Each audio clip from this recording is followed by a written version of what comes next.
name is Haley. I am the ceramic fellow at the Steelyard, and I'm going to teach you how to turn on and off the wheel and all the little gadgets on the side.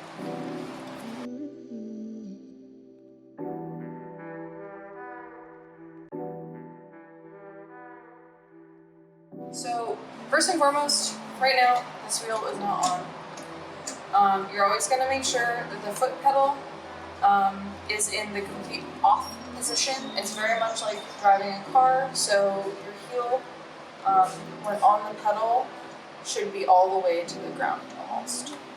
That's how you know it's not going to spin when you turn it on. On these Shimpo wheels, we have a light switch kind of thing, and you're just going to flip that so that it turns on. So when the light switch is up, that means it's on. You're not always going to have to worry about this, but our wheels do go in two different directions. I would recommend always working in the forward. So this switch goes from reverse to forward, and you can tell what way it's turning by checking it out, trying it out. Most of our classes, they should already be in the forward position. If you like working the other way, or if you were left-handed, you might want to try working in the reverse. And that's how you turn it off. That's how you use these gears. The last thing to note, like I said, this is like driving a car. So when your foot is basically on the ground, you are not moving. The more you press with your toes, and the farther that this lever gets away from you, you're going faster and faster. So just be aware of that when you are working on the wheel, when you work really hard on something. Just be aware of how fast your wheel's going.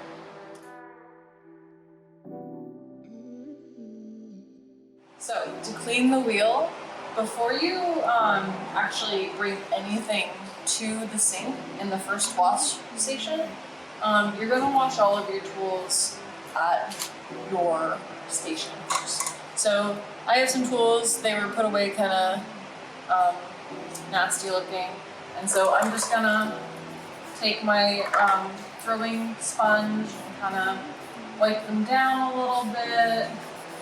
You know, you're going to wash all of these for real when you get to the first wash, second wash, and sink, but getting any kind of big clumps of clay off really helps to kind of speed up that process for you.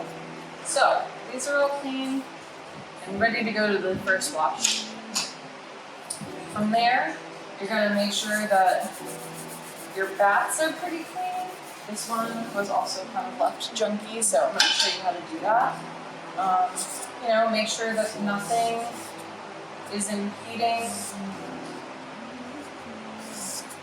these holes so that the next person who uses this bat can just stick it right on the wheel and go. Again, that'll go for a second wash. The first thing that I like to do when washing the physical wheel itself is I like to take my throwing sponge and I like to wash off these pins, these bat pins. Again, if these aren't clean, then your bats are never going to sit straight and flat onto your wheel, and it's going to be a headache for you later. So make sure that those are nice and clean. You're going to wipe down the wheel. You can even turn the wheel on at a slow speed.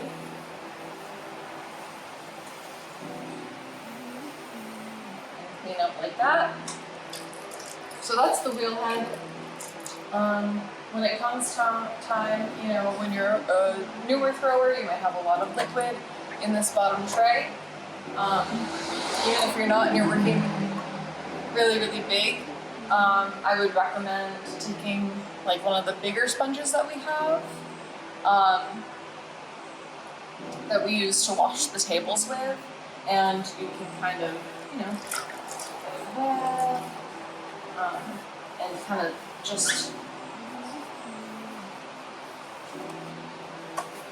soak up any kind of liquid in here. You should do that after you've turned off your wheel.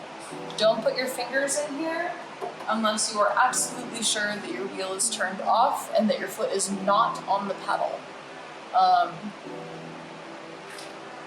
don't want to go into the reasons why we like having everyone with all the fingers that they came with to the scooter to leave with the fingers that they have still on them. So once you've done that like first preemptive clean, you know, you kind of do this part, clean it all up, woohoo.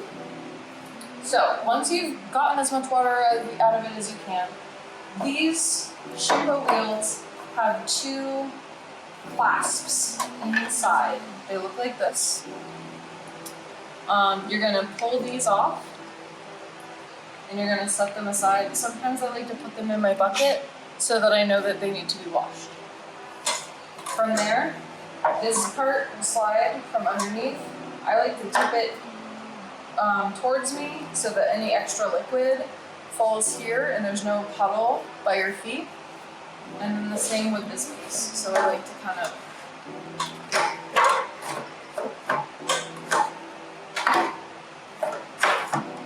pull the side, maneuver it around really gently. And you can see there's liquid that hasn't spilled on me, but is in the tray still. So with these, I like to balance them like this and walk over to the sink. And I first dunk them and wipe them down in the first wash, and then I take them to the sink and do a more intense clean with the spray hose. To put these back on, you wash them, everything's great. You are going to slide these underneath the wheel. There is a little lip here that will fit right at the base of the wheel on the Shimpo, and that's how you know that they've gotten together. So you're going to slide it right along the bottom the wheel is, and squeeze them together like that, and then you're going to take your clean hand pins, and this tab will go underneath the wheel top. This flat piece will go against the side of this wheel. From there, you've got a wheel that's ready to be used again. So the difference between the Brent wheels, these wheels and these pans, and the Shimpo wheels and pans is that these pans have a tab on the side. These will have a tab on the side. They look like this. You're gonna press on these tabs and pull out. And they fit into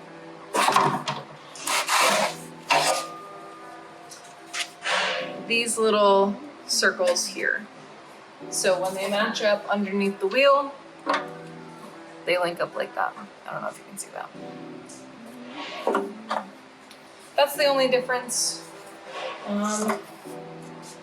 You're always gonna wanna put the pan with the outer lip in first. Again, you just slide it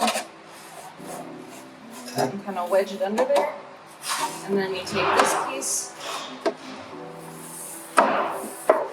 Sometimes you have to guide it. This one's broken, it's gonna be weird. There we go. And then you just guide it until it snaps into place. And then it's ready to be used again.